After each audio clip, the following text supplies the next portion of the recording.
Okay, in today's video, we gonna discuss about value acceleration and its application to mobile robot. I will show you some small grid world uh, problem. Okay, and see that how the robot can find its target depending on the value given to the grid. Okay, so that is a problem that discussed in many RL courses. Okay, courses related to reinforcement learning. In essence, value acceleration is in general it's called dynamic programming, and there are good references anywhere on the internet as well as in book, and one good book is here. Okay, Battle and Sutton. Okay, a good book on RL. It discuss the value acceleration in detail. Okay, and here is the algorithm, but the one that I implement is a little bit different from this. This is sometimes called a synchronous algorithm. Okay, so it sweep through the whole grid world first. Okay, and update each of them before it copy the new value and do another iteration. Okay, and but I will use this one. Okay, asynchronous dynamic programming, and sometimes called in place. Okay, so I update one state, and I use that state right away. Okay, for another stream. Okay, we will see that in the moment. And one good source. Okay, is okay.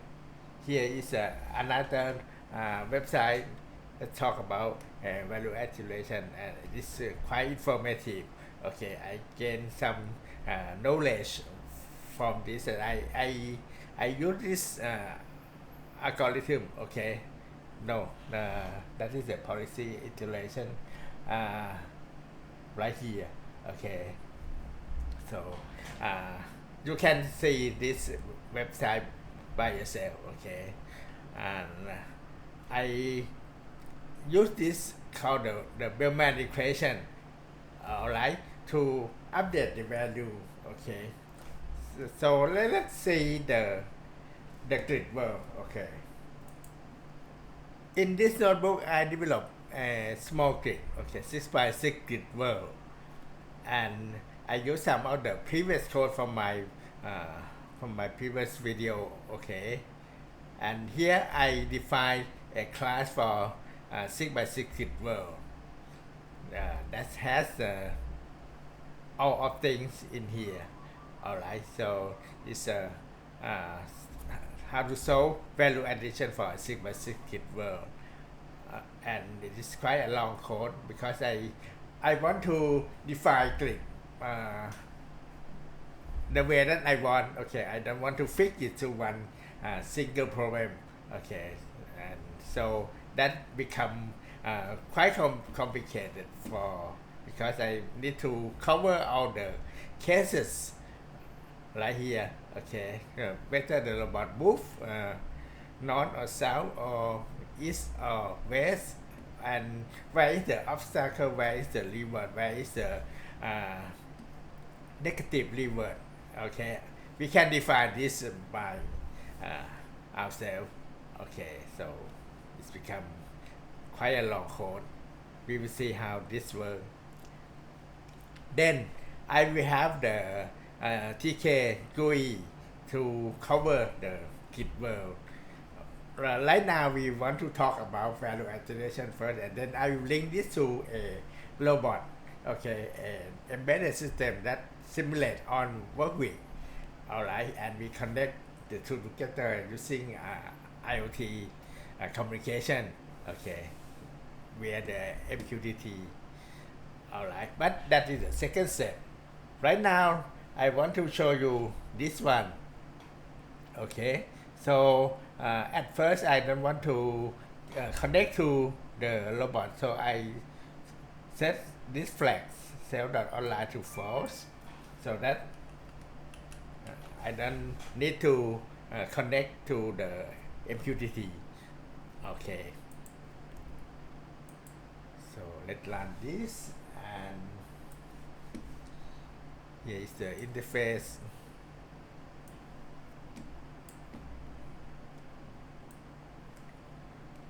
Alright.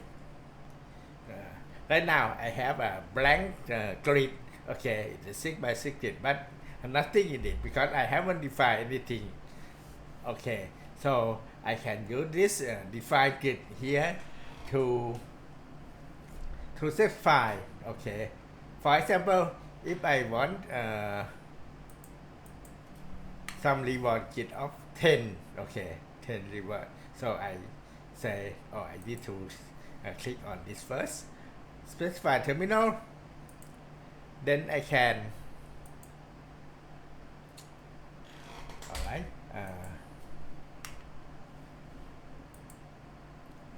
okay, so you can see that now I have a reward grid that has a value of 10. I can change the value if as I like. If I click it again, it disappears. Alright, so maybe I can have a reward of +10 to at the corner of this grid world. Okay, this is where the robot want to go, right? To get the reward. I can specify more reward, maybe a big reward. Okay, of 100, I can do that. It's a gold color. Okay, and I also can have a negative reward. Okay, it's just like a penalty. Okay, like a pit or something that you don't want your robot to go there, right? Because it has a negative value. Okay, you can have several of them, things like this. And if I want to specify obstacle, I choose that. Obstacle is like a wall or something that you don't want to hit. Okay, thing like this. Okay, anywhere.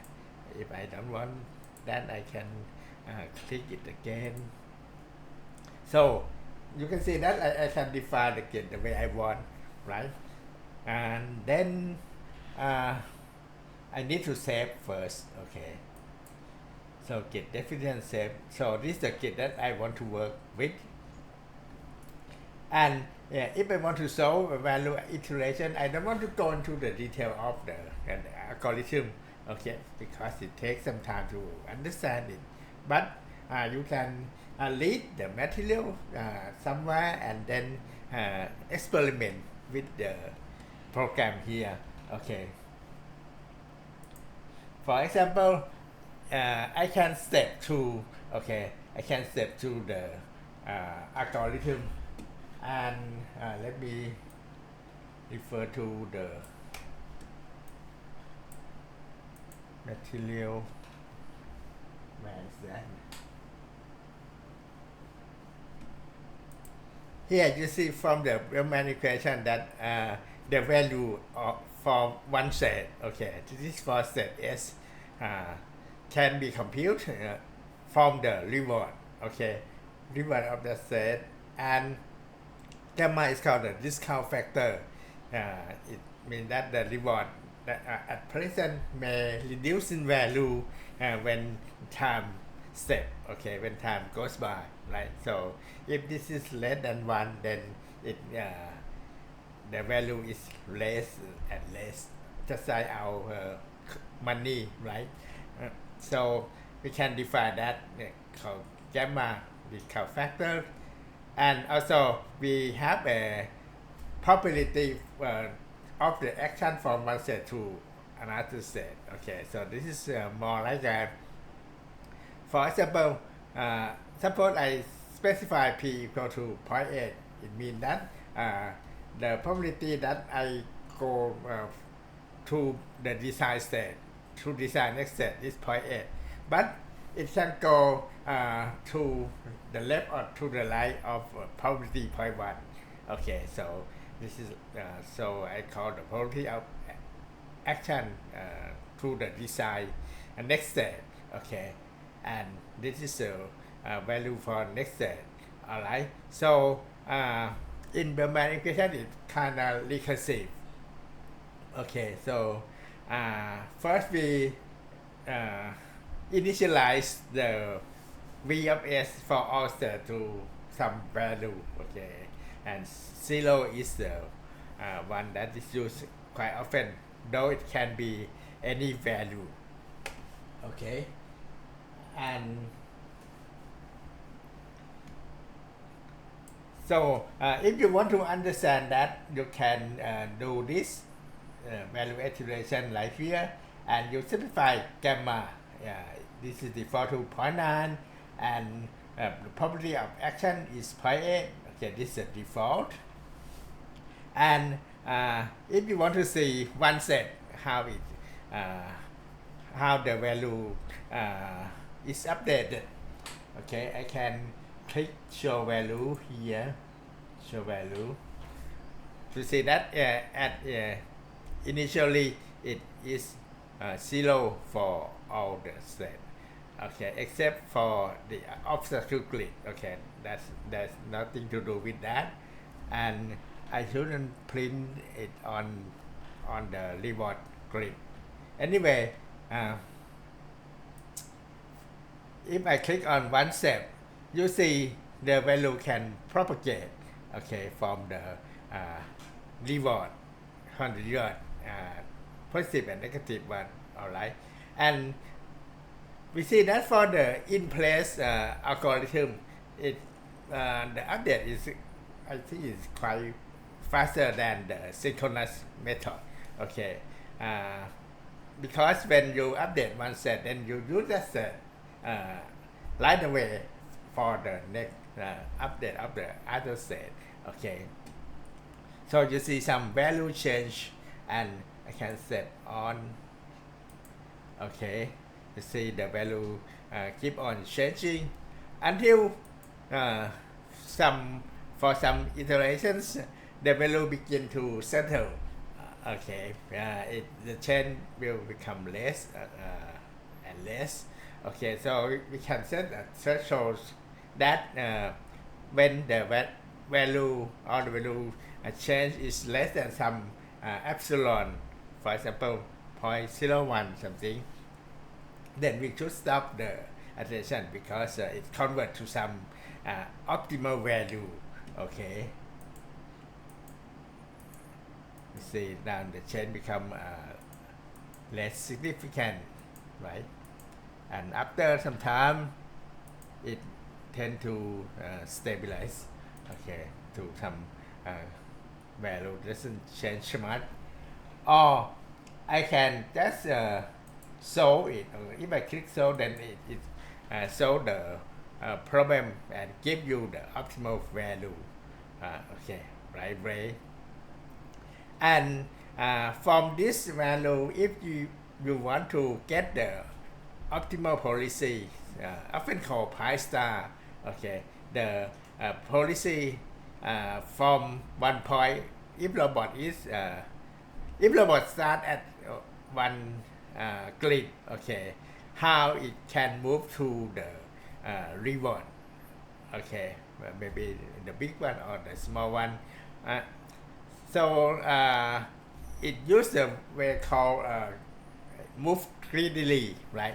It means that how can I move such that I get the most reward? Okay, so for each state, it checks. In this case, the robot can go in 4 directions. Okay, north, east, west, north, east, south, and west. Okay, it cannot go diagonally like this. So, for example, if I start at this state, I check the four direction that I can go, right? And I can see that this has the most value. Okay, so move greedily means that I should go that way, right? So continuing in this fashion, I can find the optimal solution pi star. Okay, and if you click on this, you can see the optimal policy. Okay, so you see that the robot should go up like this, go up, and then it go to the big reward, right? Because this is 100, right?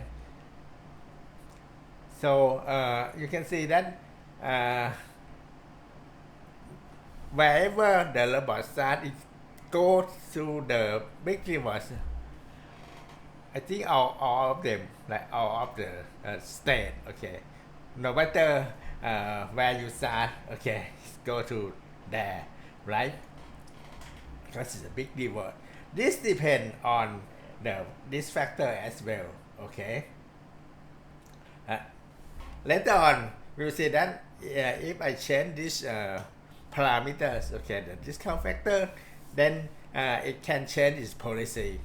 Okay, maybe we can try that. For example, if I set my discount factor to be smaller value, okay, and it means that for each step, for each time step that the robot goes, the value of this 100 get lesser, like lesser. Let's see if I change it to a very small value. Okay, and then I show this again. Now you can see that suppose you have a robot starting here. Okay, now it don't want to go to the big reward anymore because it can say that if it take a long time to go to this big reward, the value become lesser. So I would better get the smaller one. Okay, get the 10 reward instead of going to that because the value become smaller than this. Okay, but if it start at this big reward, obviously it should go to the big reward. In either case, it should avoid the negative reward, like it doesn't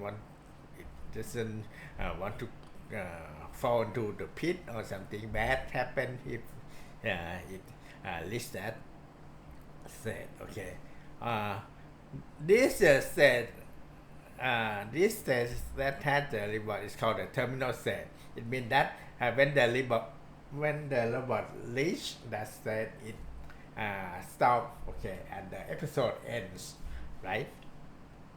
And it should avoid the obstacle. Okay, so you can play around with this and redefine your grid. Okay, and it should be able to solve the optimal solution for you. And later on, I will show you how if I place the robot somewhere, it should move to along the optimal policy. Okay, and for that, I will quit this first because I want to set it to online now. Okay, so now I want to connect it to the robot on the Wokwi web. Alright, so I set this to online to true. Now it connects to the MQTT cloud. Okay, in this case I use NETPIE cloud, local MQTT IoT service. Okay, and here I have a robot. Okay, the hardware for the robot is pretty much the same as my previous video. Okay, but I changed some the way it moves so that it can track the grid better. Previously it goes to the target in a set line, so it can go diagonally, but that is not good for a gridworld flagging, right? It has to move in like a for direction only. Alright, so I need to adjust that movement a little bit. Okay, and so here I run this while waiting for it to connect. I run my interface GUI as well. Alright. So I need to tell you that for this Wokwi account, I use a standard account. Okay, so the connection, MPVT connection is sometimes not reliable. Sometimes I lose connection and things stop working. So I hope that it wouldn't happen during this demonstration. Anyway, if it happens, I will run it again. So let's try to define some grid. Okay, maybe some meaningful grid world. For example, if I sit in a room, maybe. Alright, so maybe I have a room like this. The room has a door. Okay, and I sit somewhere right here. Okay, and maybe I have a cat. Okay, so this is where I want the robot. Suppose the robot starts from here. I want it to go through the door and serve me some wine or something. Okay, so it should move along and find me. Okay, but I also have a cat. Okay, maybe a cat sleep next to me. Okay, and I don't want the robot to hit the cat because it will become upset and many things should happen. Okay, so the robot should avoid hitting my cat and go to serve me something at this spot. Okay, and what else? Maybe I have a desk. Alright.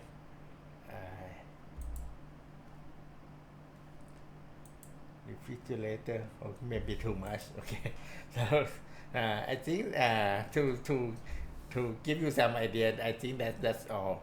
Okay, and I want to press my robot here.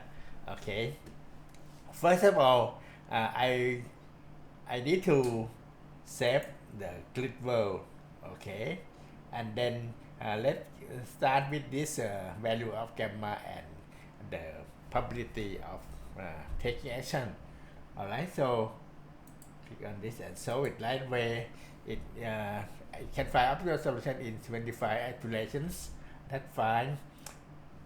Now, moment of truth, and I want to place my robot here. If I click on that, it should send some command to the. I want you to see everything, but I don't know if it's possible. Okay, you see that it sends some command to this via the IoT. Okay, via the internet. So this I can control my robot remotely, right? My robot is connected to an IoT cloud, and I can send a command like this, as well as the robot can send its direction back to my GUI here. Alright, here you go. See that the robot head, okay, on the front side the robot is going this way, but this is a dead end, right? So it should be able to collect itself and go along this path. Okay, have I solved this already?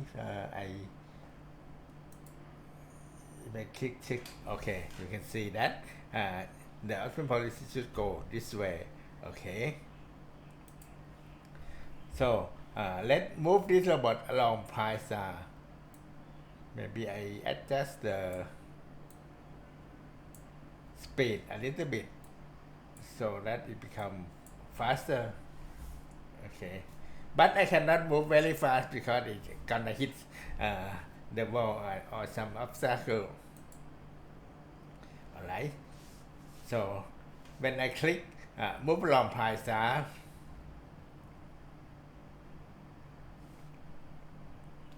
you see that the command is sent to where the MQTT, and here is the movement of the two wheel of the robot. This is a differential drive robot, right? So you can see that this is the wheels, left and right wheel of the robot move. Now it move in the same direction. It means that the robot should go forward, right? And here is the naked that it want to track. Okay, so this keep on changing. When it reaches this gate, the naked is compiled using the optimal solution, and the robot should track that. Okay, I can check on the door part if you want to see the part of the robot. So, alright, so you have the trail, okay, of the robot, right? And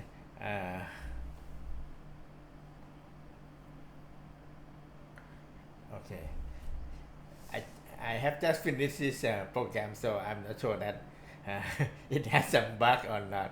Okay, but so far so good. I still haven't found a bug, but I think there should be some. Okay, because it's kind of, I want it to be very flexible. Okay, for the gridworld that I define. Okay, you see now the robot should turn first, like should turn to the correct heading first before it move linearly. Otherwise, it will gonna hit some obstacle. Okay, so this is how it move. Okay, and I cannot move faster than this because sometimes it can be able to brake in time. Okay. Let's see if it hit my cat or not. Okay. Previously I lose connection, so I start again from here. Okay. And we say that the robot should turn to avoid my cat, right? And then it should be able to go to the place that the positive reward here. Okay.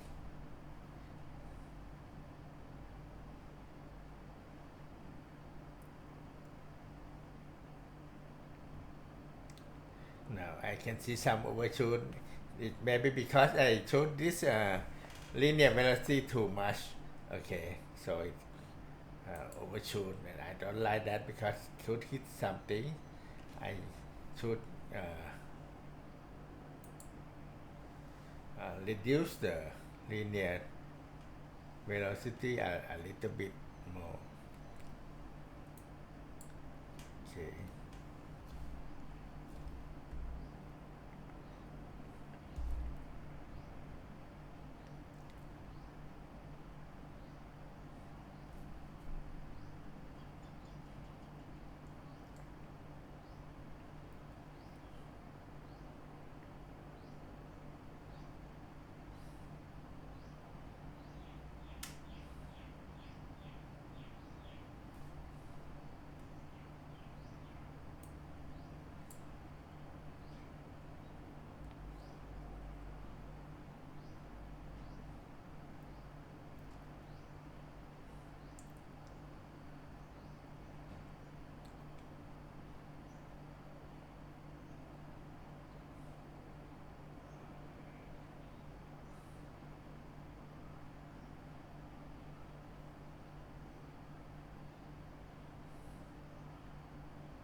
Okay, so we can say that it eventually reaches the desired destination, and when the said that terminal get reached, the whole episode stop. All right, so this is a successful move. So I want to try some like an example from uh, Professor Abdul placed on YouTube. Okay, I am referring to this video. If the robot is right here and he has some two reward, like the big reward and the small reward, and the robot can be have differently depending on the value of discount factor and the noise. That is the probability of action. Okay, for example, if the discount factor is small, very small, the robot choose the small value because it can list it faster. It's think that it can compute that it's not worth to go further to get the higher value reward. Alright, and if the noise is high, okay, and this can you can think of it as a cliff or something. If the noise is high, it means that the robot is not very accurate, so it should avoid going at the edge of the cliff like this. Okay, it is not safe, right? So it can it decided it should go the other way, okay, to avoid the cliff. All right, so I want to try this this example, okay, and I have it as a to make it convenient. I have a button so that I can have that example by clicking on this load example. Okay, and I should click on the define git and load example. So I have a quite similar example as shown on as that of Professor Abel. Okay, but my value of reward may be a little different, and I have a 6x6 grid. So let's see if okay, so I can change this value. Okay, for example, if I have a gamma quite high, okay, 0.9, so I can think that it's worth to go to the big reward here. Okay, and if the probability of taking proper action is high, maybe no, 0.9. Okay, so if I solve this,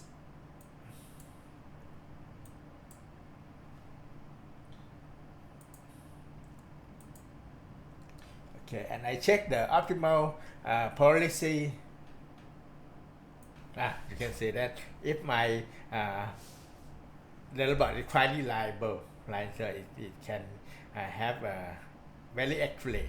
Okay, it can take the proper action at 0.9 accuracy. So it think that it can go in along this direction. Okay, close to the cliff. Okay, and get the big reward. All right. However, if the probability is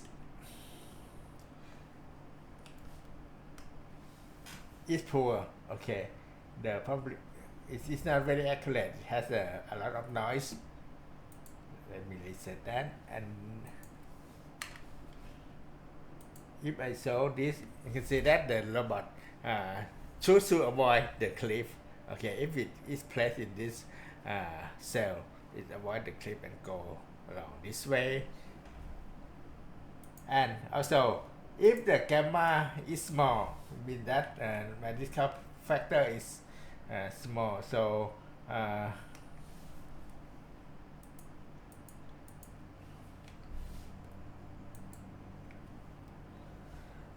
see that consider that it's not worth to go to this big reward, so it choose this smaller reward. Okay, so you can try this by yourself with the real robot. Okay, maybe I can try that a little bit. Okay, and we can see that for this one,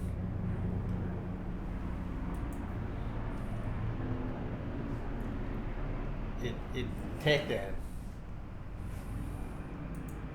okay, but I don't know if I select this at 0.5, but it still should to go this way. Okay, anyway, let's try that.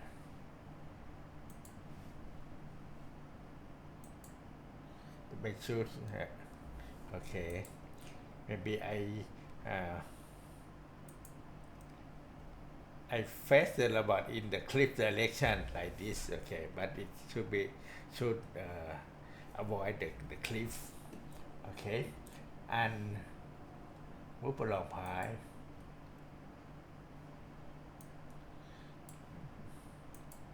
a bit faster.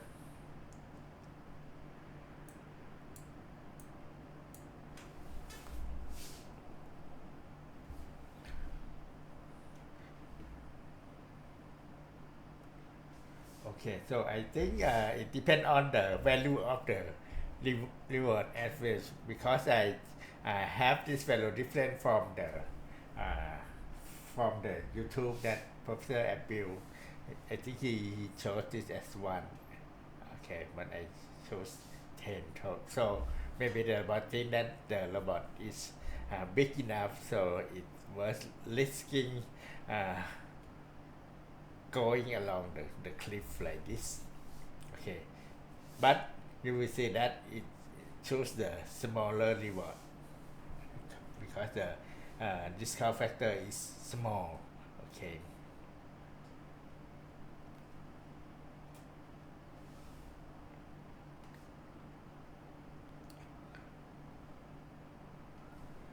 so this is quite interesting in the way that you can replace this by real robot. Okay, right way, because this embedded system and it has control. Okay, it has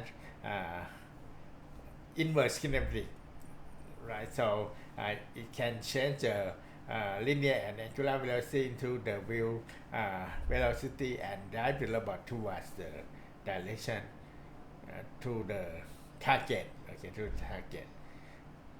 But you should remember that this is I don't have the real robot right now, right? So this is a position that is compute from its odometry, right? So the real robot it cannot make sure that the real robot has this position. Okay, so you should have some way to make it more accurate, such as external command filter, or you can use some sensor along the real environment to check, okay, whether it is in the desired location.